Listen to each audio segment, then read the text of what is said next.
왜 하는가 시리즈 계속 하고 있는데요. 사실 그냥 주제 하나마다 그냥 한 타임씩만 해도 되는데 여러 타임 해도 되잖아요. 그렇죠? 그래서 한 타임당 사실 제가 몇 번씩 하고 있어요. 그래서 기도도 3타임이나 했고 성경 공부는 한 타임만 했는데 그 이유는 그래요. 저희가 성경에 대한 주제를 가지고 한 6, 7타임 했던 적이 있기 때문에 제가 좀 실제적이고 구체적이고 뭔가 이렇게 적용할 수 있는 실천편에 대해서 한 타임만 사실 한 거거든요. 그래서 오늘은 이제 왜 헌금해야 하는가에 대한 주제를 가지고 말씀을 전하려고 합니다. 근데 헌금하는 것도 한 2, 3타임 정도 걸쳐서 그렇게 하려고 해요. 그러니까 요즘 그렇대요. 사람들이 이렇게 설교 내용이 길거나 많거나 이렇게 하면은 이렇게 수용하거나 이렇게 하는 게 참 쉽지가 않은 것 같아요. 요즘 사람들은.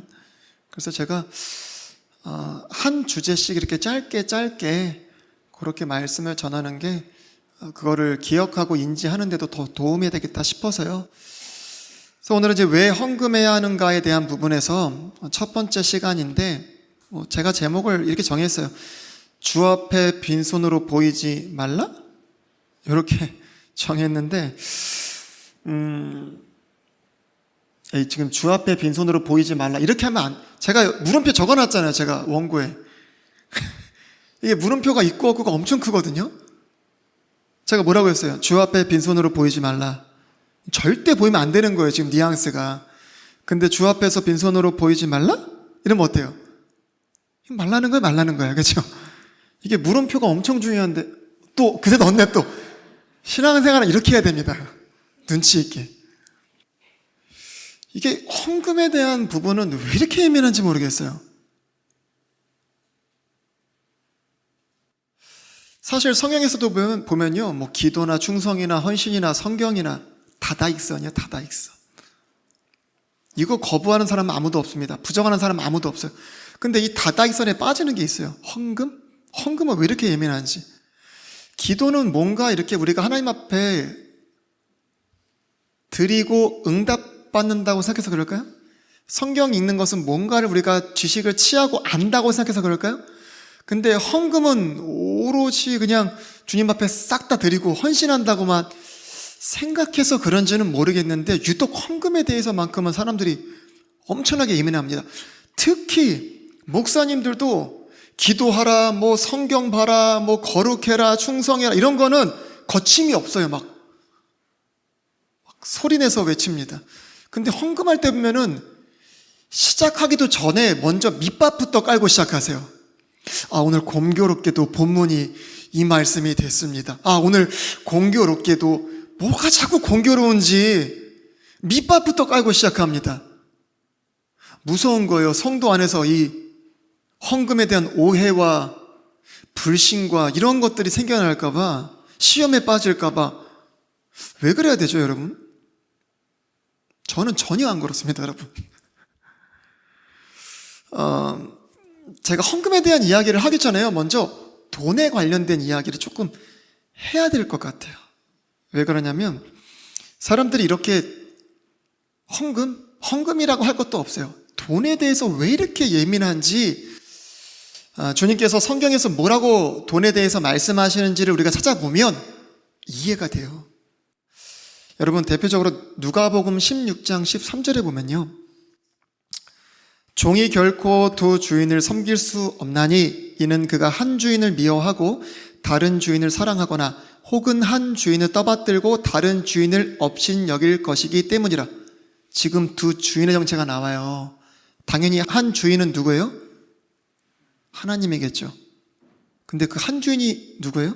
너희가 하나님과 한 주인입니다. 또 한 주인 이름 뭐예요? 맘몬을 겸하여 섬길 수 없느니라. 맘몬이 뭐냐면 재물신이에요. 근데 중요한 건 지금 위치를 하나님과 맘몬을 동일선상에 놓고 있다는 거예요. 이거는 하나님이 보시는 관점은 아니에요. 사람들에게 있어서 하나님의 위치에 뭐가 있다는 사실을 주님이 저희의 관점에서 말씀해 주시는 거예요? 예, 돈. 주님은 사람들에게요, 이 두 주인을 결단코 같이 섬길 수 없다고 말씀하세요. 그래서 사람들은요, 이 돈이 하나님의 위치에 있다 보니까 돈을 사랑하고 신뢰하고 의지하고 경배합니다. 주님은요, 이 돈을 사랑하는 게 아주 일만하게 뿌리라고 주님이 경고하시고요, 재물을 신뢰하는 것, 여러분 이게 얼마나 위험하냐고 주님이 말씀하시면 구원에 관련된 부분까지도 어떻게 해요? 영향을 미칠 수 있다는 거예요. 실제로 여러분 디모데전서 6장 10절에 보면요, 돈을 사랑함이 모든 악의 뿌리이니 어떤 자들이 돈을 탐내다가 믿음에서 떠나 잘못하고 많은 고통으로 자기를 찔러 깨뜨려도다. 하나만 더 볼게요. 마가복음 10장 24절. 제자들이 그분의 말씀들에 깜짝 놀라더라. 그러나 예수님께서 다시 응답하여 그들에게 이르시되, 얘들아, 재물을 신뢰하는 자들이 하나님의 왕국에 들어가는 것은 심히 어렵도다. 여러분 실제로 부자 청년은 주님께 나왔었죠. 그런데도 불구하고 주님 어떻게 하면 영생을 얻겠습니까? 하며 주님 앞에 나와왔는데 재물이 심히 많아서요, 근심하면서 돌아갔습니다. 여러분 감리교회 창시자가 누구죠? 존 웨슬리예요. 존 웨슬리. 그가 뭐라고 한 줄 아세요? 지갑에 회심이 없으면 온전한 구원이 이루어졌다고 할 수 없다. 이게 교리적으로 맞는 말은 아닐지라도 사람들이 돈에 대해서 어떻게 생각하는지에 대해서 알기에는 충분합니다. 충분해요. 여러분 사람들이요, 주님 앞에 헌금해야 될 이유를 모르는 게 아니에요. 각자 충분히 가지고 있습니다, 이유들을. 근데 사람들이 왜 이렇게 헌금에 예민해요? 최소한으로 내고 싶어서, 헌금을 최소한으로 적게 내고 싶어서, 그리고 최소한으로만 의무를 행하고 싶어서 그렇게 헌금에 예민하게 구는 겁니다. 그러니까 자꾸 어떻게 해요? 명분을 만들어내는 거예요. 충분히 자기 안에 이유들을 갖고 있음에도 불구하고 최소한 적게 내고 최소한으로만 의무를 행하고 싶으니까 11조가 어떠니 저떠니, 이게 구약이니 구약과 은혜의 차이가 뭐니, 그러면 우리가 뭐 자유를 빼앗기는 거니, 그거는 율법이니 뭐니, 막 이런 얘기들이 막 계속 나타나는 겁니다. 뭐 헌금을 누가 쓰니, 하나님이 돈이 필요하니 없니, 뭐 하나님은 계좌가 없으신데 막 이런 얘기들이 나오는 이유가 어디에 있다고요? 거기에 있다고요. 그래서 이제 오늘부터요 한 3타임 정도에 걸칠 것 같은데, 여러분 싹군 목자들은요 이 헌금이라는 명목으로요 성도들을 이용합니다. 또 반면에 성도들은 또 최소한의 의무만을 가지고 생활하고 싶으니까 그러한 말씀들을 가지고 도피처로 삼아요. 그러니까 싹군 목자는 그거를 가지고 이용하고, 그런 말씀들을, 또 그러한 성도들은 그런 말씀들을 가지고 도피처로 삼고. 그래서 이제 말씀을 하나씩 살펴보면서요, 말씀의 올바른 해석, 의미, 적용을 통해서 이용하는 자들이나 도피처로 삼는 자들에게 그런 것들을 말씀을 통해서 부셔버리고 하나님 앞에 올바로 나아갈 수 있는 그런 시간이 되기를 원합니다. 첫 번째 오늘 우리가 살펴볼 말씀은 신명기 16장 16절 17절 말씀이에요. 다 같이 한번 한 목소리로 읽어보겠습니다. 신명기 16장 16절 17절 말씀 시작. 네 모든 남자는 한 해에 3번 곧 무교절과 77절과 장막절에 주 네 하나님께서 택하실 곳에서 그분 앞에 보이되 주 앞에 빈손으로 보이지 말고 각 사람이 주 네 하나님께서 네게 주신 복에 따라 자기가 할 수 있는 대로 드릴지니라. 여러분 많은 사람들이요 이 말씀을 가지고 헌금에 대한 이유를 이야기합니다. 여러분 다 들어보셨죠? 다 들어보셨을 거예요. 그래서 왜 헌금해야 됩니까? 묻는다면 어떤 사람들은 이렇게 이야기해요. 주님 앞에 나올 때 빈손으로 나오지 말라고 했거든요. 들어보셨죠? 그래서 사람들이 헌금해야 된다고 라고 얘기합니다. 그런데요, 여러분, 우리가 이 말씀 때문에 헌금해야 됩니까? 제가 결론부터 말씀드리면 우리는 이 말씀 때문에 주님 앞에 나아가서 헌금을 하는 것은 아니에요. 오해하시면 안 돼요. 그렇다고 해서 제가 주님 앞에 빈손으로 나아가시라 이런 말씀을 드리는 것도 아닙니다. 제가 왜 이런 말씀들을 골랐다고요? 이런 말씀들을 통해서 악한 자들은 이용하고 또 악한 성도는 도피처로 삼고 여러 가지 이런 것들 때문에 제가 이런 말씀들을 선택한 것이거든요. 첫 번째, 이 말씀들을 통해서 사람들이 오해하는 부분은 뭐냐면 주 앞에 나올 때 빈손으로 나오지 말라고 했다. 그래서 예배를 드릴 때마다 헌금합니다. 돌이켜보세요. 여러분, 옛날에는요, 수요일날 금요일날에도 헌금하는 교회들이 있었습니다. 예배만 했다면 헌금합니다. 여러분, 우리 교회는 구역예배가 없는데 여러분, 구역예배할 때 헌금해요, 안 해요? 구역예배할 때 헌금하죠. 일단 예배만 했다면 헌금해요. 일단 그러니까 헌금이라는 게 마치 예배의 순서가 돼버리고 예배의 조건이 돼버렸어요. 그렇습니까? 근데 무슨 말씀 가지고 그렇게 적용한다고요? 이 말씀 가지고. 여러분, 신방 가도 목사님 상을 이렇게 딱 해놓고 옆에다가 뭐 올려놔요? 헌금 봉투 올려놓잖아요. 헌금 왜 올려놔요 그거?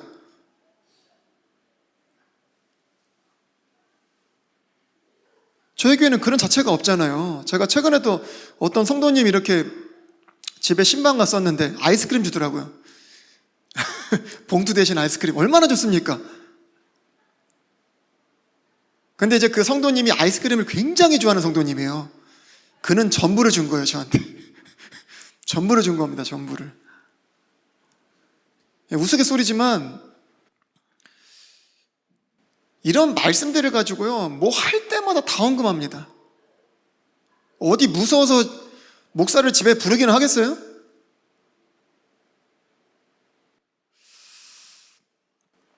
여러분, 다시 말씀드리는데요, 헌금은요, 예배의 순서도 아니고 조건도 아니에요. 이런 말씀 때문에 우리는 주님 앞에 나아갈 때 헌금을 가지고 가야 되는 어떤 의무상 어떤 그런 게 아닙니다. 사실 그 말씀 때문에 우리가 그래야 된다고 한다면 무교절도, 칠칠절도, 장막절도 지켜야 되죠, 사실. 여러분, 이 말씀은요, 이스라엘 남자들에게 1년에 딱 3번 주님 앞에 나올 때 빈손으로 오지 말라고 하신 말씀이거든요. 우리는 그러한 법으로 인해 지키는 게 아니에요. 이 말씀의 정확한 해석, 의미를 통해 바르게 적용을 해야 됩니다. 제가 좀 전에 말씀드렸던 부분은 어떤 부분이에요? 그 부분에서 오해하는 부분, 악용되어지는 부분, 절대 그렇지 않습니다. 그러면 우리가 무교절, 칠칠절 다 지켜야 되죠, 그러면. 주님께서 왜 이스라엘 남자들에게 1년에 3번 무교절, 칠칠절, 장막절에 나올 때 빈손으로 나오지 말라고 했냐면 이 사람들은 빈손이 아니기 때문에 그래요. 이게 무슨 말이냐면 같은 신명기 6장 한번 찾아보세요. 같은 신명기 6장 10절부터 12절을 한번 보겠습니다. 그들은 빈손이 아닙니다. 신명기 6장 10절 12절. 자, 주 네 하나님께서 네 조상 아브라함과 이삭과 야곱에게 맹세하신 땅으로 너를 데리고 들어가시고 네가 건축하지 아니한 크고 좋은 도시들을 네게 주시며 네가 채우지 아니한 집 곧 모든 좋은 물건이 가득한 집을 주시고 파서 만든 우물 곧 네가 파지 아니한 우물을 주시며 네가 심지 아니한 포도원과 올리브나무를 주사 네가 먹고 배부르게 하실 때에 너는 조심하여 너를 이집트 땅 속박의 집에서 데리고 나오신 주를 잊지 말고. 빈손이에요? 여러분, 이 사람들 빈손이에요? 누가 빈손이라고 하겠어요? 자기들이 건축하지 않은 도시, 채우지 않은 도시, 심지도 않은 열매들, 파지도 않은 우물들, 이거를 두 손 가득히 주님이 주셨단 말이에요, 이스라엘 백성들에게. 그리고 하신 말씀이 있어요. 뭐예요? 이거 제가 좀 직설적으로 얘기할게요. 이거 내가 준 거 잊지 말아라. 근데 어떻게 잊지 않도록 하신 거예요?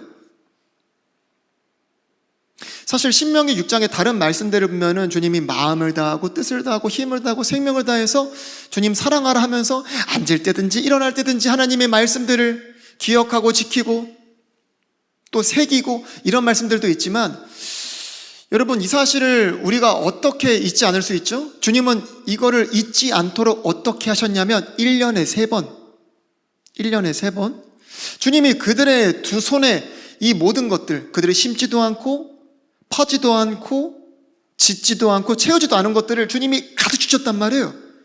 그거 가지고 오라고요. 빈손으로 오지 말라는 얘기는 그 얘기입니다. 주님이 필요하신 게 없잖아요. 우리 주님이 뭐가 필요해서, 뭐가 부족해서 그런 필요 같은 것들을 채우기 위해서 갖고 오라고 하시는 게 아니잖아요. 주님이 두 손 가득히 채워주신 거, 그거 갖고 오라고요. 모든 것이 주님으로부터 났다는 그 사실, 그 믿음, 그 감사, 그 은혜를 어떻게 해요? 잊지 않고 갖고 오라고요. 그러니까 1년에 3번 그들이 자기 두 손에 가득히 부어진 주님의 은혜를 감사하면서 어떻게 해요? 빈손으로 오지 않고 주님 앞에 나올 때 그들은 끊임없이 잊지 않을 수가 있게 되었던 거예요. 근데 여러분 사실 평상시에 정말 자기의 두 손에 가득한 주님의 은혜들을 바라볼 때 1년에 3번만 가겠어요? 사실 날마다 주님 앞에 감사하고 주님 앞에 찬양하고 헌신하지 않겠냐는 거예요. 여러분 제가 원리를 좀 보여드리기 위해서 말씀을 몇 가지 정도 찾아보려고 하는데, 누가복음 10장 17절 20절에 가면요, 누가복음 10장 17절 20절에 가면은 예수님께서 70명의 제자들을 파송한 사건이 나와요. 근데 전도 갔던 70명이 돌아와서 어린아이처럼 막 신나게 주님 앞에 와서 전도 보고 하는 장면이 나오죠. 그때 그들이 뭐라 그래요? 막 주님 막 우리가요. 핵심은 여기에요. 주의 이름으로, 주의 그 능력으로 일을 했더니 막 마귀가 떠나가고요. 막 이런 놀라운 일들이 있었어요.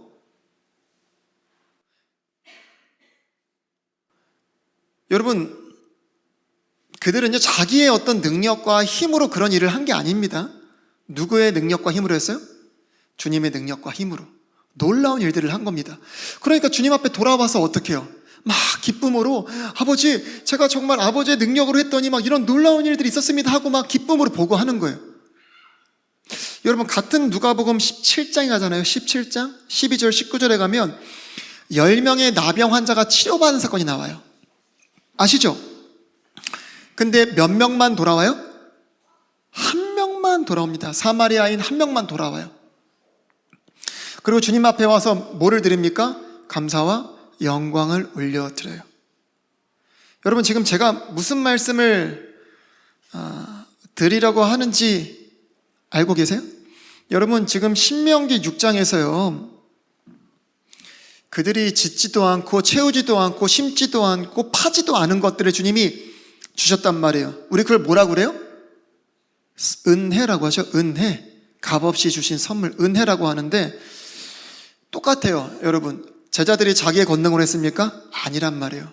아버지의 권능으로 했어요. 그러니까 신나게 와서 어떻게 해요? 신나게 돌아와서 주님 앞에 보고하는 겁니다. 여러분 10명의 나병 환자가 자기의 능력으로 치료받았어요? 아니죠.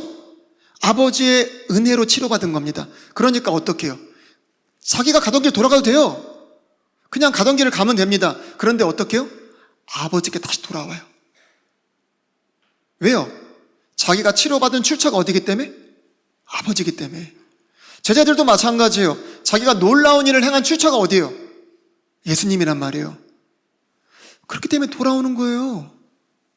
그렇기 때문에 돌아와서 감사와 영광을 올려드리는 겁니다. 여러분 이스라엘 남자들이 자기의 두 손을 딱 보니까 출처가 어디예요? 모든 것이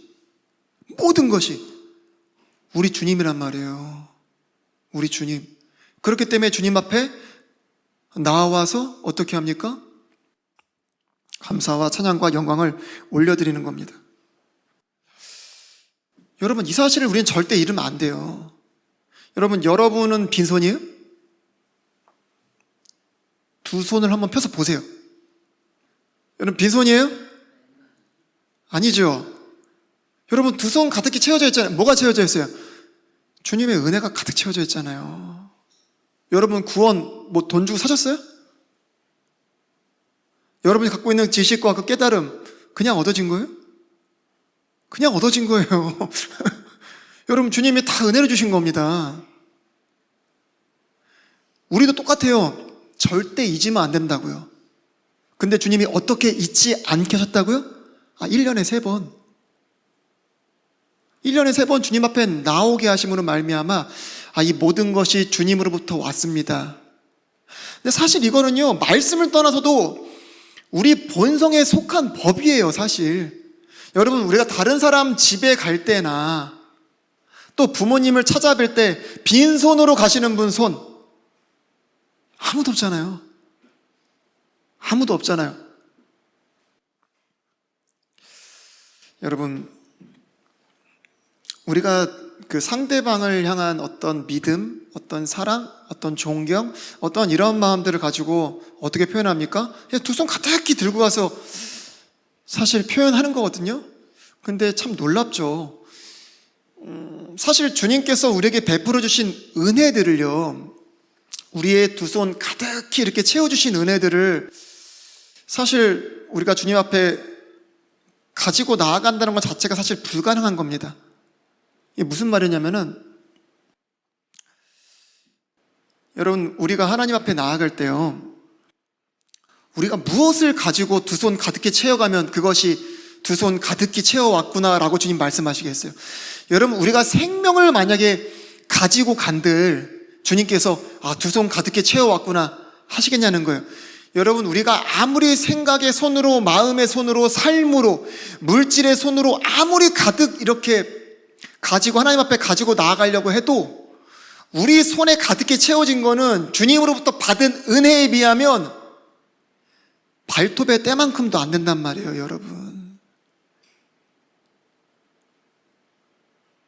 그런데도 불구하고 주님이 그 몇 번 안 되는 그 작은 것을 가지고 우리가 주님 앞에 우리의 믿음과 주님을 향한 사랑을 표현할 때 주님이 그것을 인정해 주시고 받아주신다는 거. 네가 잊지 않았구나. 네가 기억하고 있구나.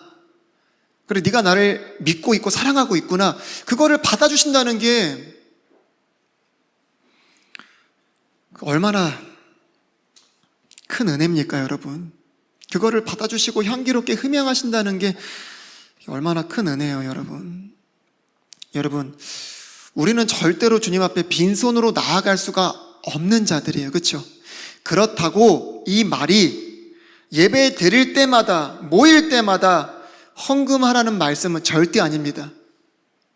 그렇게 오해해서 무거운 짐을 질 필요도 없고, 그것들을 이용해서 그런 부분들을 성도들에게 부담을 끼칠 필요도 사실 없습니다. 다만 주님 앞에 은혜를 받은 자들로서 우리는 빈손일 수는 없다는 사실이에요.